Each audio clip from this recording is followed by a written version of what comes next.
ہمیں پریشانیوں نے کیوں گھیر رکھا ہے، پریشانیاں ہمارا مقدر کیوں بن گئی ہیں۔ جب بسا اوقات علماء کرام کے بیانات سنتے ہیں، جب اس کا ترجمہ کیوں ہوتا ہے کہ وَأَنْتُمُ الْأَعْلَوْنَ إِن كُنتُم مُؤْمِنِينَ، کہ تم ہی سربلند ہو، تم ہی حاکم ہو، تم ہی حکمراں ہو، سب کچھ تم ہو، یہ بات ذہن کے اندر رہتی ہے کہ کلام اللہ شریف کے اندر تو یہ فرمایا، لیکن آج دنیا کے اندر ہم جب دیکھتے ہیں تو سارے کے سارے مصائب ہمارے پیچھے لگے ہوئے ہیں، تمام تر مشقتیں ہمارے سامنے موجود ہیں۔ اس کی وجہ کیا ہے؟ وجہ تلاش کرنے کی ضرورت ہے، اس کا ریزن ڈھونڈنے کی ضرورت ہے کہ آخر اس کی وجہ کیا ہے۔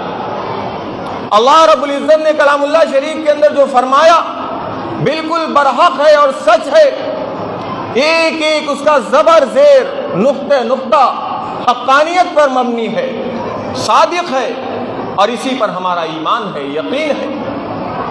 لیکن آج ہمیں اس کے فوائد نہیں حاصل ہو رہے ہیں،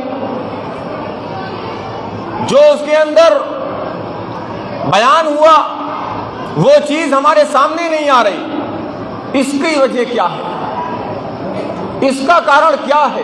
ریزن کیا ہے؟ یہ چیز سوچنے کی ضرورت ہے۔ ہم نے یہ سنا کہ تم ہی سربلند ہو، تم ہی حاکم ہو، حکمراں ہو، لیکن آگے ایک شرط لگی ہوئی ہے۔ وہ شرط کیا ہے؟ ان کنتم مؤمنین۔ کب سربلند ہو، کب حاکم ہو، کب تم حکومت والے ہو؟ اگر تم مومن ہو، اگر تم ایمان والے ہو، اللہ کی ذات وحدانیت پر مکمل یقین کرنے والے ہو، رسول پاک صلی اللہ علیہ وسلم کی رسالت پر مکمل یقین کرنے والے ہو، تو تم ہی سربلند ہو۔ لیکن اس زبان سے ہر انسان کہتا ہے اللہ کی وحدانیت کو تسلیم کرتے ہیں، اس زبان سے ہر انسان کہتا ہے رسول پاک صلی اللہ علیہ وسلم کی رسالت کو تسلیم کرتے ہیں، لیکن اعمال کیا ظاہر کرتے ہیں؟ اعمال سے کیا چیز ظاہر ہوتی ہے؟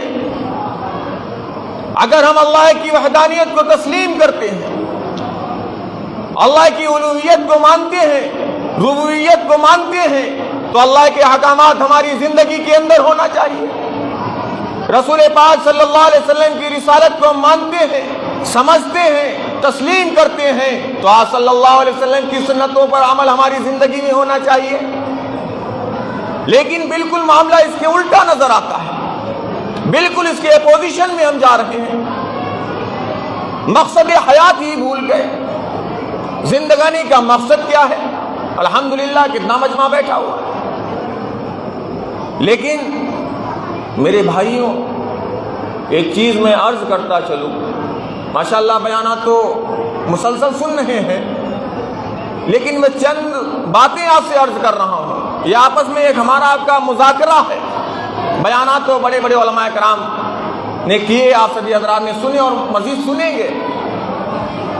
اگر یہ آبادی ہماری مساجد کے اندر ہمیں ملنے لگے، مساجد کو آباد کرنے لگے، بہت سارے مسائل حل ہو جائیں، لیکن نماز کے وقت میں مساجد کے اندر کتنی آبادی ملتی ہے، اس کے اوپر غور نہیں، اس کی فکر نہیں۔ زبان سے کہہ رہے ہیں اللہ بہت بڑا ہے، زبان سے کہہ رہے ہیں اللہ کی وحدانیت کو تسلیم کرتے ہیں، زبان سے کہہ رہے ہیں اللہ کی الوہیت کو مانتے ہیں، زبان سے کہہ رہے ہیں اللہ کی ربوبیت کو تسلیم کرتے ہیں، لیکن اعمال کیا کہہ رہے ہیں؟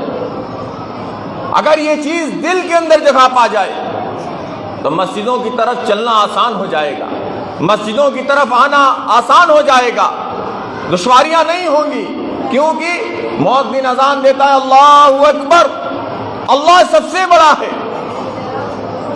ہم نے زبان سے ہم نے بھی کہا اللہ اکبر، لیکن اعمال سے کیا ظاہر کیا؟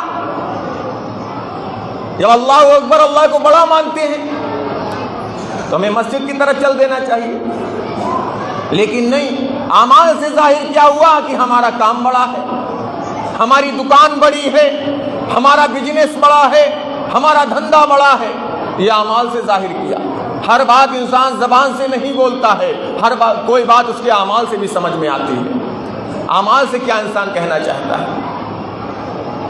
تو میرے بھائیوں، ہم جو زبان سے بولیں اس کو دل کے اندر جگہ دینے کی ضرورت ہے، چونکہ الفت میں برابر ہے وفا ہو کہ جفا ہو، الفت میں برابر ہے وفا ہو کہ جفا ہو، ہر چیز میں لذت ہے گر دل میں مزہ ہو۔ دل کے اندر ایک چیز جگہ پا جائے تو اس کا کرنا آسان ہو جاتا ہے، اس پر عمل کرنا آسان ہو جاتا ہے، اس کے آگے اپنے آپ کو پیش کرنا آسان ہو جاتا ہے۔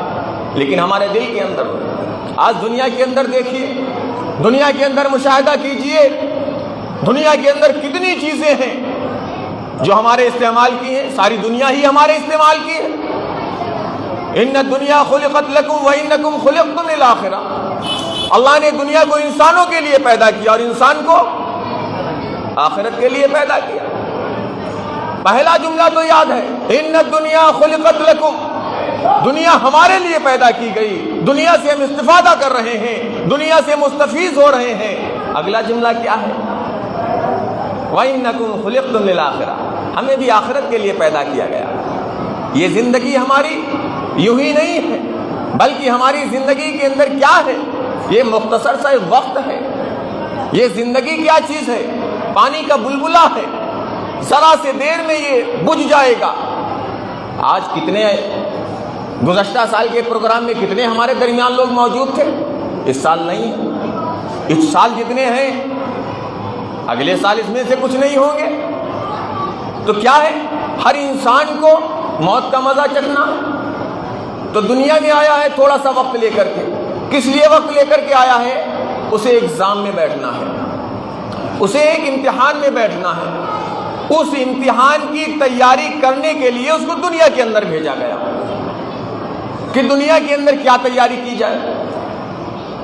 اب دنیا کے اندر انسان نے جو تیاری کی ہوگی اسی کے حساب سے تو معاملہ ہوگا۔ بھئی تیاری کا وقت ہوا، تیاری کا وقت دیا گیا، جب ایگزام میں بیٹھے تو اب اسی تیاری کے مطابق جو آپ نے کویشچن پیپر کو حل کیا ہے، آنسر بک میں جو آپ نے لکھا ہے، ایگزامنر آپ کو نہیں دیکھے گا کہ آپ کون ہیں، ڈی ایم کے بیٹے ہیں، کمشنر کے بیٹے ہیں، یا غریب کے بیٹے ہیں، یا مزدور کے بیٹے ہیں۔ وہاں کاپی کے اوپر کچھ نہیں لکھا ہوگا، بلکہ کیا ہوگا؟ آپ کا نام تک نہیں ہوگا، صرف رول نمبر پڑا ہوگا۔ اسی نوٹ بک کو دیکھ کر کے ایگزامنر نمبر دے دے گا۔ اب کون ہے کیا ہے کوئی پتہ نہیں۔ اب جو تیاری آپ نے پورے سال میں کی تھی اسی حساب سے آپ کو نمبر مل گئے۔ اب جو بھی ہیں وہ آپ اپنے گھر کے لیے ہیں، چاہے جس کے بھی بیٹے ہوں۔ ایگزامنر کے لیے سارے اسٹوڈنٹ سیم ہیں، برابر ہیں، نمبر مل گئے۔ اب دنیا کے اندر انسان کو اللہ رب العزت نے وقت دیا تیاری کرنے کے لیے۔ اب اللہ رب العزت کل قیامت کے دن اس چیز کا کوئی اعتبار نہیں ہوگا کہ آپ کون ہیں کون نہیں ہے، کوئی اعتبار نہیں، کسی کا اعتبار نہیں ہوگا، بلکہ آپ کے نام اعمال جو پیش کیے جائیں گے اس کے مطابق آپ کو نمبر مل جائے گا، اسی کے مطابق سرٹیفکیٹ ایشو ہوگا۔ کہاں کا سرٹیفکیٹ ایشو ہونا ہے، کیسے نمبرات ہیں، کیا اعمال ہیں، یہ تو سب وہ ہمارے نام اعمال بتا دیں گے۔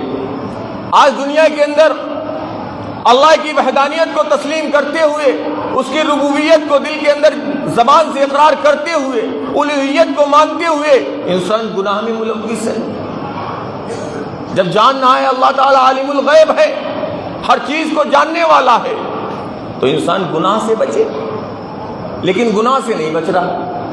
تو کیسے اپنی زبان سے اقرار کر رہے ہیں اللہ کے عالم الغیب ہونے کا، اللہ کے بڑا ہونے کا، اللہ کے رب ہونے کا، مالک و خالق ہونے کا؟ کیسا دعویٰ ہے بتاؤ؟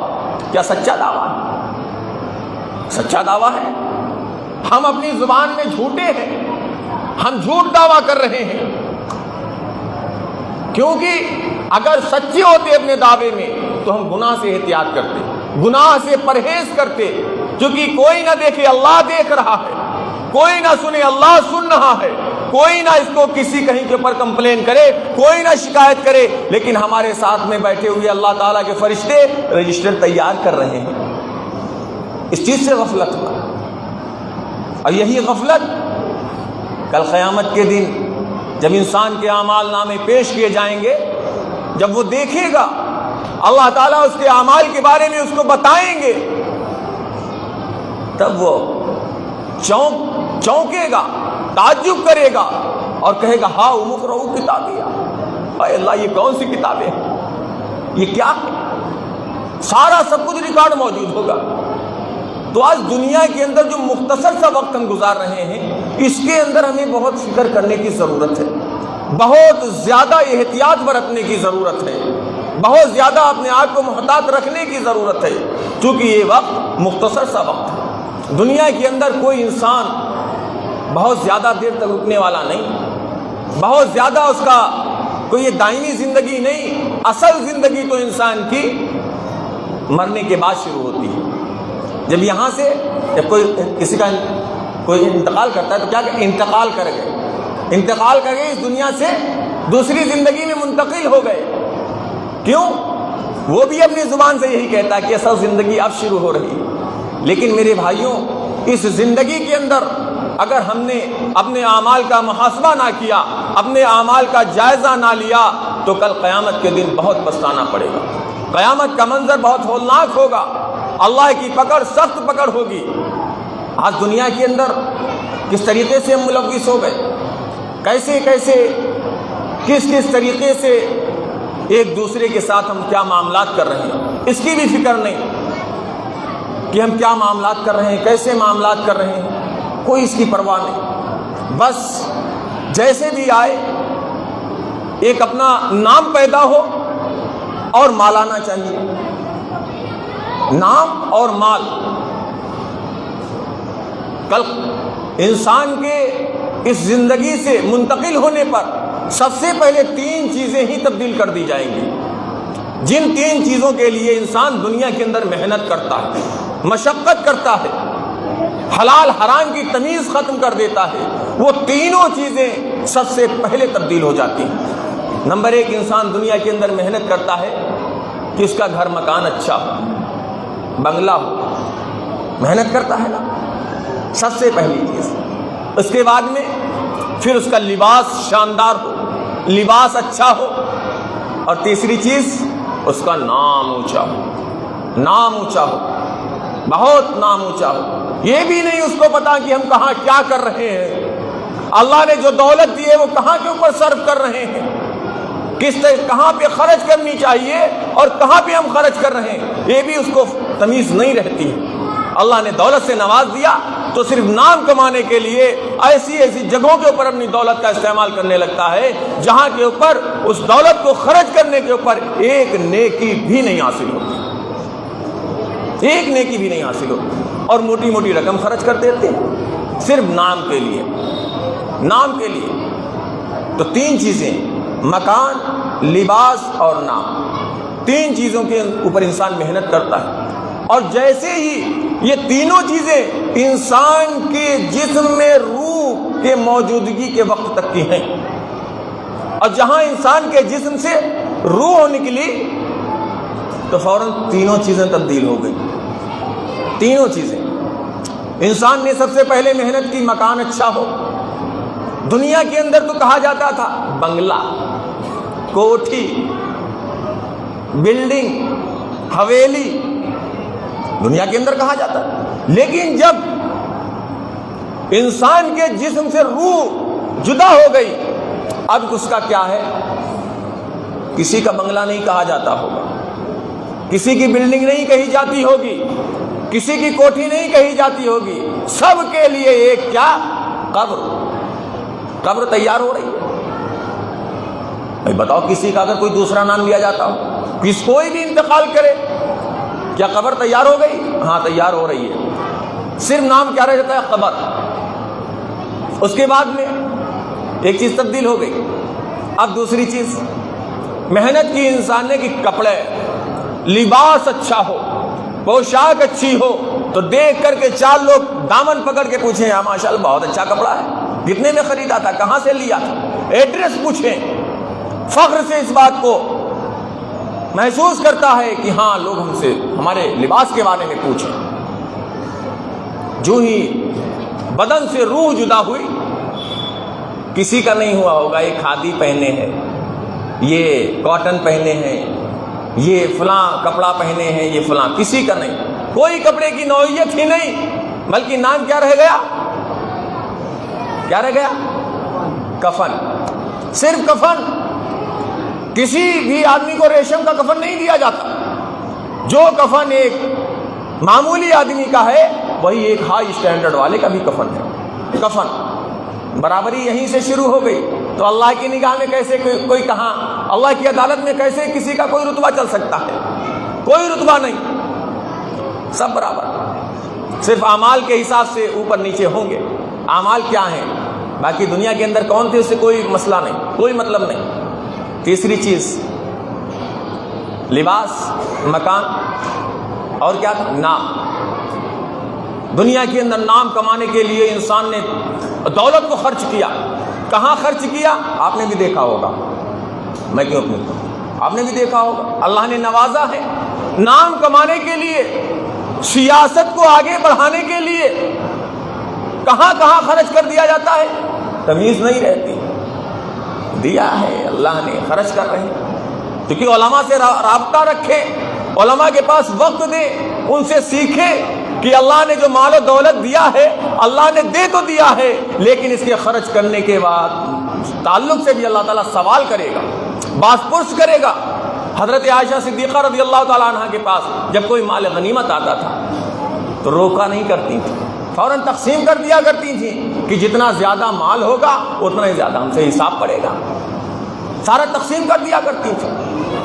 اللہ نے دیا تو یہ تمیز نہیں کہاں خرچ کر رہے ہیں، کس جگہ خرچ کرنا چاہیے، یہ تمیز بھول گئے۔ صرف تھوڑا سا نام کمانے کے لیے، تھوڑی سی سیاست کو آگے بڑھانے کے لیے، تھوڑا سا اپنا اوروں میں وقار کو بڑھانے کے لیے دولت خرچ کر رہے ہیں۔ اب مرنے کے بعد نام کیا ہو گیا؟ دنیا کے اندر تو بہت کچھ نام تھا، فلاں صاحب، فلاں صاحب، فلاں صاحب۔ مرنے کے بعد میں مٹی کس وقت رکھی جائے؟ مٹی، مرنے کے بعد نام سب کا ہوگا، مٹی، کوئی نام میں فرق نہیں ہے۔ دنیا کے اندر انسان نے انہی تین چیزوں کے اوپر محنت کی، اور یہی تین چیزیں اسی زمین کے اوپر رہتے ہوئے اللہ نے تبدیل کر دی۔ کوئی اللہ کے نزدیک کوئی دنیا کی دنیاوی معاملات کا کوئی امتیاز نہیں، صرف اعمال۔ اعمال کیسے ہیں؟ اللہ اعمال کے مطابق فیصلہ کرے گا۔ اور آج دنیا کے اندر انسان اپنے میں اپنی کوئی ذات برادری کو لے کر کے یا قسط کو لے کر کے فخر محسوس کرتا ہے، ایسا نہیں ہونا چاہیے، کیونکہ اللہ کے نزدیک کوئی چیز نہیں ہے۔ اللہ کے نزدیک صرف ان اللہ لا ينظر الى صورکم اللہ تعالیٰ تمہارے اعمال کو صرف دیکھتا ہے، تمہاری صورتوں کو، جسموں کو، شکلوں کو نہیں دیکھتا ہے، ذات برادری کو نہیں دیکھتا ہے، بلکہ اعمال کو اللہ رب العزت دیکھتا ہے۔ اعمال کے مطابق فیصلہ ہوگا۔ تو میرے بھائیوں، یہ مختصر سی زندگی ہے، دنیا آخرت کی کھیتی ہے، یہاں کے اوپر جو ہم بوئیں گے اسی کو ہم کاٹیں گے۔ لیکن آج میرے بھائیوں افسوس کا مقام ہے، ہماری زندگی کتنی لاپرواہی میں گزر رہی ہے، کتنی غفلت میں گزر رہی ہے۔ ہم نے اللہ کے احکامات کو کیسے پس سے پشت ڈال دیا، اللہ کے حکموں کو کیسے ہم توڑ رہے ہیں۔ کیا کبھی اس بات پہ ہم نے غور کیا، کبھی فکر کی؟ رسول پاک صلی اللہ علیہ وسلم کی تعلیمات کیسے ہم سے چھوٹ رہی ہیں؟ نمازوں کے بعد میں ہمیں سنتیں پڑھنے تک کی توفیق نہیں ہو رہی، نماز جماعت جہاں ادا ہوئی تو فوراً مسجد کے باہر ہو گئے۔ یہ کیا ہے؟ یہ حضور پاک صلی اللہ علیہ وسلم سے محبت کرنے کی علامت ہے، آپ صلی اللہ علیہ وسلم کے عشق کی علامت ہے؟ ہرگز نہیں ہو سکتا۔ عشق تو صحابہ کا تھا، عشق میں تو صحابہ رنگے ہوئے تھے۔ آقا صلی اللہ علیہ وسلم اگر کچھ فرمایا کرتے تھے تو صحابہ کان کھڑے کرتے، بالکل ایک دم ہمارا غوش سنا کرتے تھے کہ کوئی بات مس نہ ہو جائے، کوئی غلط فہمی نہ ہو جائے، آقا کا کوئی فرمان ہم سے چھوٹنے نہ پائے۔ آج ہمارا عشق کیسا، ہمارے عشق کا کیا معیار ہے؟ نمازیں پڑھنے کی ہمیں توفیق نہیں ہو رہی، مسجد میں آنے کی توفیق نہیں ہو رہی ہے، اور ہم حکومت والے ہونے کا دعویٰ کرتے ہیں۔ وَأَنْتُمُ الْأَعْلَوْنَ إِن كُنتُم مُؤْمِنِينَ، کہ آیت ہمارے ذہن میں رہتی کہ ہم تو حکمراں ہیں، ہم تو حاکم ہیں، اہل حکومت ہیں، ہم ہی سربلند ہیں. لیکن میرے بھائیوں، جب اس کے آگے کی آیت کو، جملے کو ہم اپنے ذہن میں رکھیں گے تو انشاءاللہ العزیز اللہ رب العزت کی آیت بالکل برحق ثابت ہوگی. کیونکہ ہر چیز کے لیے کوئی نہ کوئی شرط ہوتی ہے، ہر چیز کے لیے. دنیا کے اندر جتنی چیزیں ہیں انسان ساری چیزیں استعمال کر رہا ہے. کسی ایک چیز کو لے لیجیے، آپ کسی ایک چیز کو لے لیجیے، اس کے اندر شرط ضرور ہوتی ہے، کوئی نہ کوئی شرط ضرور ہوگی. ایک بہت عام چیز موبائل ہے. موبائل آپ کو رکھنا ہے، بات کرنا ہے، تو اس کے لیے کچھ شرط ہے کہ نہیں؟ کہ ایک بار پیسے ڈلا لیے، خرید لیا موبائل تو ساری زندگی کام کرے گا کام. کچھ شرائط اس کے لیے ہے نا. آپ کو اس کو ریچارج بھی کرانا پڑے گا، آپ کو اس میں بیٹری بھی چارج کرنی پڑے گی، اس کے اندر کوئی فالٹ ہو رہا ہے اس کی ریپیئرنگ بھی کرانی پڑے گی. اگر ان ساری شرائط کو آپ مد نظر رکھیں گے تو موبائل سے فائدہ اٹھائیں گے. ورنہ سوچو ایک بار تو ہم نے پیسے لے لیے، پیسے ڈال ہی دیے اور ایک بار ہم نے اسے خرید لیا، اب تو یہ ساری زندگی چلے گا؟ نہیں چل سکتا. جب یہ معمولی سی چیز دنیا کے اندر، اس کے اندر اتنے شرائط موجود ہیں، ہمیں ریچارج بھی کرانا ہے، سم بھی ڈلانا ہے، بیٹری بھی چارج کرنا ہے، ریپیئرنگ بھی کرانا ہے، تو اللہ تعالیٰ اتنی بڑی جنت یوں ہی دے دے گا کیا؟ اللہ کی جنت اتنی سستی ہے کیا کہ فری میں بس ایک بار پیدا ہوئے اور مسلمانی نام رکھ لیا تو جنت مل گئی؟ مسلمانوں کا نام جیسا نام رکھ لینے سے جنت، محمد علی، محمد عمر اور یہ مسلمانوں والے نام، صحابہ سے ملتے جلتے نام رکھ لیے تو جنت مل گئی؟ قطعاً نہیں ہو سکتا. اس کے لیے بھی شرائط موجود ہیں. ان کنتم مومنین، اگر تم مومن ہو، ایمان والے ہو، اگر ایمان والے ہو تو اللہ نے اتنی بڑی جنت ایمان والوں کے لیے سجا رکھی ہے. اللہ نے اتنی بڑی جنت کے اندر محلات بنائے ہیں، ایمان والوں کے لیے بنائے ہیں. لیکن ان کنتم مومنین، اگر تم مومن ہو، اگر تم ایمان والے ہو. اور ایمان والوں کی مثالیں اکثر کتابوں میں، بیانات میں سنی کہ ایمان والے جو پختہ ایمان والے تھے، جنہوں نے واقعی ایمان کو قبول کیا اور مکمل طریقے سے ایمان لائے اور اللہ کے احکامات کو دل سے تسلیم کیا، رسول پاک صلی اللہ علیہ وسلم کی رسالت پر جم گئے، تو اللہ نے ان کے ساتھ کیا کیا معجزات کیے، کیسے کیسے اللہ نے ان کی غیبی مدد کی. ہزاروں کی تعداد میں 313 کو جنگ فتح کر ہو گئی، کیونکہ ایمان والے تھے، اللہ کی وحدانیت پر یقین کرتے تھے، رسول پاک صلی اللہ علیہ وسلم کی ایک ایک سنت پر یقین تھا، اس کے فوائد کا یقین تھا. جب آپ صلی اللہ علیہ وسلم کی رسالت کو دل سے مانتے تھے. جنگ نہیں فتح ہو رہی ہے، جنگ چل رہی ہے، مارکا آرائی ہو رہی، جنگ فتح نہیں ہو رہی. اب یہ نہیں کہہ رہے کہ مطلب ہمیں تھوڑا کیپیسٹی بڑھا لینی چاہیے، کوانٹٹی بڑھا لینی چاہیے، یہ سب نہیں، بلکہ محاسبہ کر رہے ہیں بیٹھ کر صحابہ کرام کہ آخر وجہ کیا ہے کہ جنگ فتح نہیں ہو رہی ہے، مسئلہ کیا ہے، ہم سے ضرور کوئی نہ کوئی غلطی ہو رہی ہے. جب آپس میں مذاکرہ کرنے لگے تو کہنے لگے ایک سنت چھوٹ رہی ہے. کون سی سنت؟ مسواک کی سنت چھوٹ رہی تھی. کتنے لوگ جیب میں مسواک رکھتے ہیں؟ مسواک نہیں ملے گی، اتنی پتلی مسواک نہیں، اتنا بڑا موبائل ملے گا. کیا کہا؟ ایک سنت چھوٹ رہی. کون سی؟ مسواک والی سنت چھوٹ رہی ہے. تمام صحابہ کرام رضوان اللہ علیہ مجمعین مسواک کرنے لگے. ادھر سے ایک آیا قاصد دیکھنے کے لیے کہ جنگ کی کیا تیاریاں ہو رہی ہیں. جب دیکھا کر کے تو بھاگ گیا. یہیں سے جنگ فتح ہو گئی. وضو خانے پہ بیٹھے تھے، جنگ فتح ہو گئی. کیا کہا؟ ارے آج تو کوئی بچے گا نہیں. مسلمان سب دانت اپنے تیار کر رہے ہیں، سب دانت پینے کر رہے ہیں. اب آج کوئی نہیں بچنے والا. یہ خبر دینا تھا کہ کفار میدان چھوڑ کے بھاگ گئے. جنگ فتح ہو گئی وضو خانے پہ بیٹھے. یہ تھا یقین. اس کو کہتے ہیں یقین. یہ ایمان تھا. ان کنتم مومنین کے یہ مصداق تھے. کیسا جنگل ہے افریقہ کے اندر، اللہ اکبر، کیسا تھا کہ جہاں انسان دن کے وقت میں اگر اس کے تھوڑا دور سے نکل جاتا تب بھی زندہ نہیں آتا تھا، زندہ نہیں آتا تھا۔ افریقہ وہ بھیانک جنگل، ایسا وحشتناک جنگل، سائیں سائیں کی آواز آنے والا جنگل، لیکن جب افریقہ کے اندر چند لوگ ایمان لے آئے، اللہ کی وحدانیت کو تسلیم کیا، آپ صلی اللہ علیہ وسلم کی رسالت کو مان گئے، آپ کو نبی مان لیا، تو کہا کہ یہاں کے اوپر کوئی چھاونی بنا دی جائے، کوئی چھاونی بنا دی جائے تاکہ سب لوگ بیٹھ کر کے مذاکرہ کر سکیں، نماز ادا کر سکیں، ایک چھاونی بنا دی جائے۔ مشورہ لیا گیا کہ چھاونی کہاں بنائی جائے، کون سی جگہ موضوع ہے، مشورہ ہوتا ہے، لیا گیا کہ کہاں بنائی جائے، کون سی جگہ موضوع رہے گی، تو کسی نے کہا کہ فلاں چوراہے کے اوپر اچھی بلڈنگ ہے، اس میں اس کو چھاونی منسوخ کر دیا جائے، فلاں جگہ کے اوپر وہ جگہ ہے اس میں جو ہے بنا دیا جائے۔ سب کے مشورے ہوتے رہے، لیکن صحابہ کرام رضوان اللہ علیہم اجمعین نے کیا کہا کہ چھاونی افریقہ کے جنگل میں بنائی جائے گی۔ کہاں؟ افریقہ کے اس بھیانک جنگل میں بنائی جائے گی جہاں سے انسان زندہ واپس نہیں آتا۔ فیصلہ اٹل، چونکہ وہاں اوزار اور ہتھیار کے اوپر تھوڑی نہیں، اللہ کی وحدانیت کے اوپر، غیبی مدد کے اوپر یقین تھا، دل کے اندر یہ اللہ کی وحدانیت گونج رہی تھی۔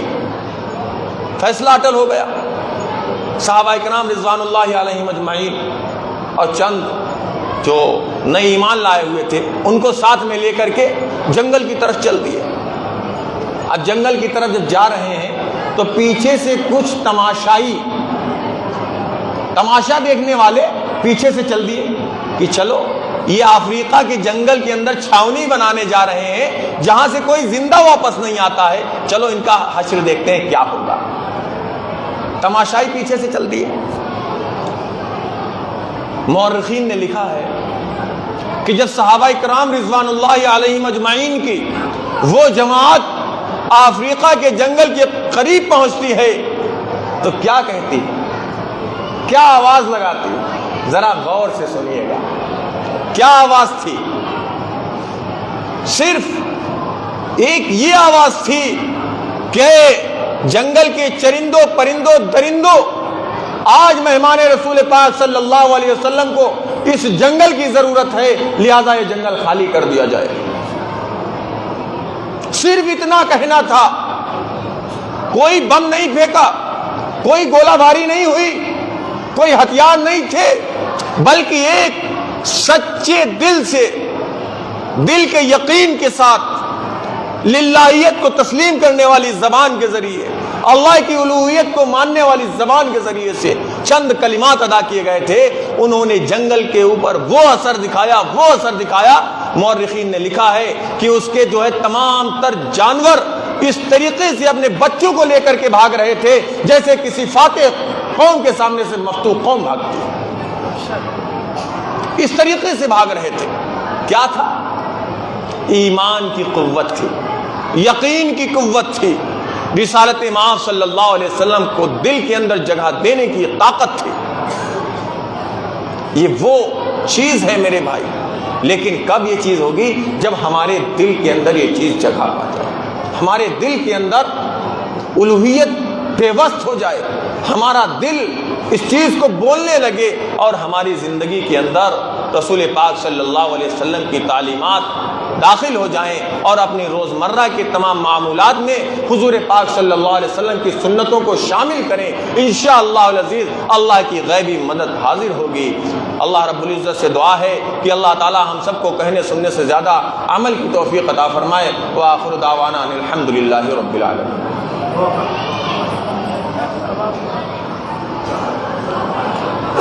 دعا کر لیں۔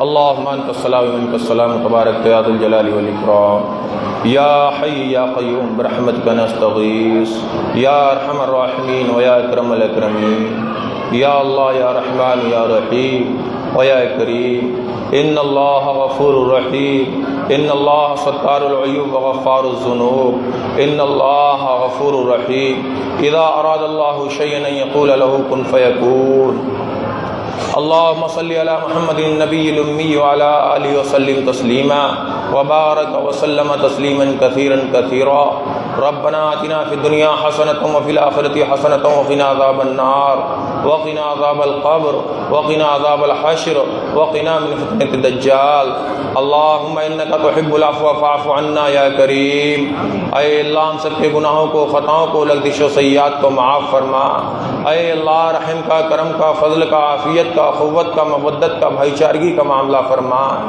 اے اللہ جان کی مال کی ایمان کی یقین کی عزت و آبرو کی حفاظت فرما اے اللہ ہم سب کے بیٹھنے اٹھنے کو قبول فرما اے اللہ ان مجالس کو قبول فرما اے اللہ ان مجالس کو